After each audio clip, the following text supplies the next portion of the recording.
Assalamualaikum warahmatullahi wabarakatuh. Perkenalkan, nama saya Nako Wijah, mahasiswi dari Program Studi Pendidikan Ekonomi, Fakultas Keguruan dan Ilmu Pendidikan. Pada kesempatan kali ini, saya akan mempresentasikan artikel ilmiah yang telah saya buat. Perlu diketahui, video ini dibuat untuk memenuhi tugas UAS mata kuliah Bahasa Indonesia saya dengan dosen pengampu Ibu Nita Nurhayati, SPD M.Hum. Artikel ilmiah yang saya buat berjudul Dampak Pandemi COVID-19 terhadap Pasar Saham di Indonesia.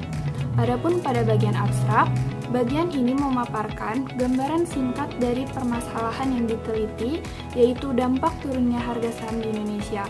Hal ini dapat dilihat dari tren IHSG yang menurun. Pada bagian abstrak ini, kata kunci yang saya ambil ada COVID-19, investor, dan IHSG.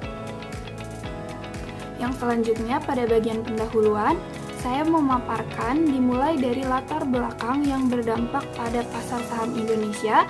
Tidak lain lagi hal tersebut terjadi karena adanya pandemi COVID-19 yang diidentifikasi muncul pertama kali di Wuhan, ibu kota provinsi Hubei, Cina pada akhir tahun 2019. Selanjutnya, dipaparkan kebijakan-kebijakan pemerintah untuk mencegah penyebaran COVID-19 mulai dari lockdown, karantina wilayah, hingga pembatasan sosial berskala besar atau PSBB yang mengakibatkan pergerakan manusia dibatasi. Selanjutnya dipaparkan dampak COVID terhadap pertumbuhan ekonomi Indonesia yang di kuartal 3 2020 resmi memasuki fase resesi. Dikarenakan PDB real mengalami pertumbuhan negatif selama 2 kuartal berturut-turut, yaitu pada kuartal 2 2020 dan kuartal 3 2020. Selanjutnya dipaparkan dampak COVID-19 terhadap pasar modal di Bursa Efek Indonesia yang membuat investor lebih memilih menjual saham-sahamnya. Selanjutnya lagi dipaparkan contoh peristiwa dari dalam dan luar perusahaan yang bisa terjadi, yaitu peristiwa dari dalam ada laporan tahunan, pengumuman dividen, dan pengumuman aksi korporasi.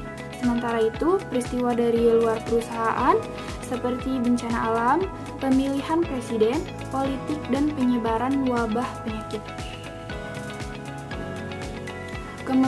Kemudian, pada akhir pendahuluan dipaparkan pengaruh COVID-19 terhadap perubahan waktu perdagangan di Bursa Efek Indonesia yang menjadi sinyal negatif bagi investor yang menyebabkan investor lebih tertarik untuk menjual sahamnya.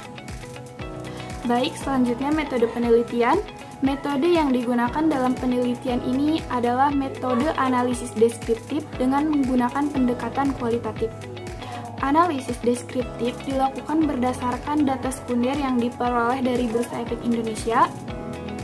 Data sekunder dari Bursa Efek Indonesia berupa data indeks harga saham gabungan atau IHSG periode Januari 2019 sampai Desember 2020 dan data penurunan indeks harga saham gabungan per sektor industri periode Januari 2019 sampai Desember 2020 dan data penurunan indeks harga saham per sektor industri Desember 2019 sampai Mei 2020. Kajian pustaka. Penyebaran dan peningkatan jumlah kasus COVID-19 terjadi dengan waktu yang sangat cepat dan telah menyebar ke berbagai negara termasuk Indonesia. Indonesia mengkonfirmasi kasus pertama kali COVID-19 pada 2 Maret 2020. Tak berselang lama, pada 11 Maret 2020, WHO secara resmi menetapkan COVID-19 sebagai pandemi.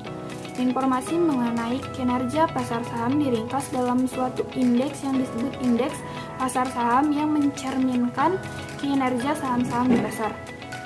Indeks ini menggambarkan pergerakan harga-harga saham sehingga disebut juga indeks harga saham. Selanjutnya, hasil dan pembahasan. Yang pertama, ada gambar 1, itu pergerakan indeks harga saham gabungan Indonesia periode 2019 sampai 2020. Terlihat bahwa selama periode tahun 2019 sampai 2020, pasar saham di Indonesia sebelum COVID-19 IHSG cenderung stabil. Namun setelah COVID mengalami penurunan dan puncak penurunan nilai IHSG terjadi pada Februari dan Maret 2020, di mana COVID-19 mulai memakan korban positif di Indonesia. Selanjutnya, gambar 2 menunjukkan bahwa semua sektor industri mengalami penurunan dalam 6 bulan terakhir, periode Desember 2019 sampai Mei 2020. IHSG pun turun 20,93%. Sektor industri yang mengalami penurunan paling tinggi yaitu sektor industri properti dengan nilai penurunan indeks sebesar 33,32%.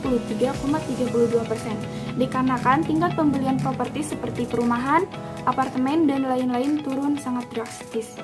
Begitu juga tingkat hunian hotel yang mengalami penurunan drastis. Sektor industri yang mengalami penurunan terkecil yaitu sektor industri consumer goods dengan penurunan indeks sebesar 9,96%. Hal ini karena masyarakat tetap membutuhkan barang-barang konsumsi meskipun berada dalam kondisi pandemi. Kesimpulan, pandemi COVID-19 memengaruhi perekonomian dan pasar saham Indonesia. Nilai IHSG secara keseluruhan menurun, semua sektor industri menurun, dan kondisi pasar saham menjadi tidak stabil.